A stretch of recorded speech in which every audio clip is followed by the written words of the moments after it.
Halo teman-teman sekalian, berjumpa lagi dengan saya Kak Ika Darmo pada ulasan modul yang keempat, yaitu pembelajaran tentang anggaran pendapatan dan belanja pemerintah, serta kebijakan anggaran.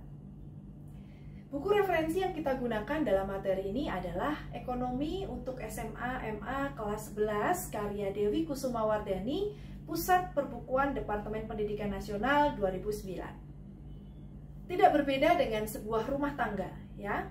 Negara juga mempunyai berbagai pengeluaran untuk membiayai kebutuhan-kebutuhan rutin pemerintah dan juga pembangunan.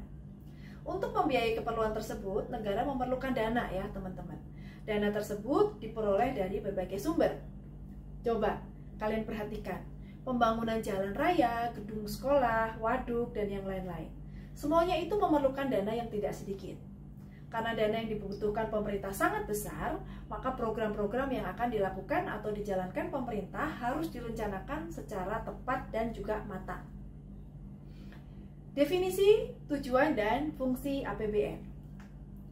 Anggaran pendapatan dan belanja negara atau APBN adalah daftar mengenai penerimaan dan pengeluaran negara untuk jangka waktu tertentu, biasanya 1 tahun. Namun sebelum menyusun APBN, terlebih dahulu disusun perencanaan mengenai pengeluaran dan pemasukan uang negara yang disebut sebagai Rencana Anggaran Pendapatan dan Belanja Negara atau RAPBN, di mana ini disusun juga dalam 1 tahun. Apabila RAPBN disahkan, maka APBN mulai diaktifkan per tanggal 1 Januari sampai 31 Desember.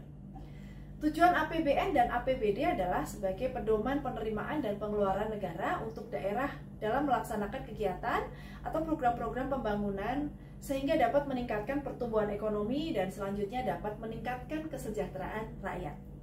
APBN dan APBD dilaksanakan berdasarkan kepercayaan bahwa sektor ekonomi pemerintah sangat dibutuhkan untuk pelaksanaan pembangunan yang bertujuan untuk memenuhi pertumbuhan, pemerataan, kesejahteraan, dan stabilisasi ekonomi masyarakat.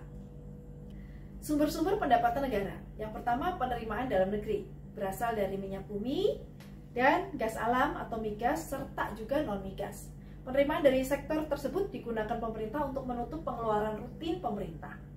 Penerimaan pemerintahan dari sektor non-migas terdiri atas pajak dan non-pajak. Penerimaan pajak berasal dari pajak penghasilan, pajak pertambahan nilai, pajak penjualan atas barang mewah, PBB, pajak ekspor, bea masuk, dan juga cukai.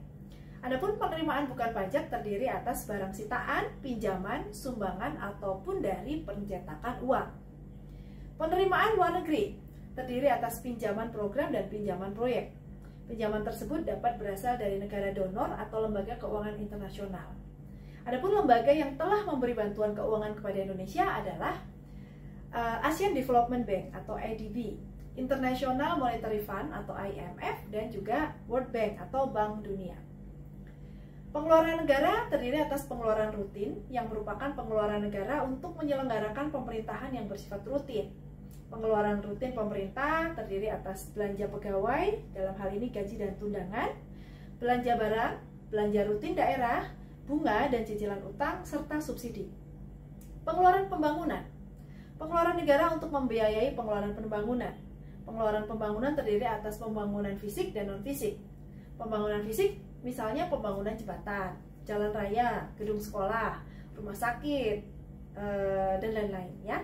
Sedangkan pembangunan non-fisik berupa biaya untuk pelatihan-pelatihan para pegawai negeri. Kebijakan anggaran setiap negara tidak akan lepas dari masalah ekonomi.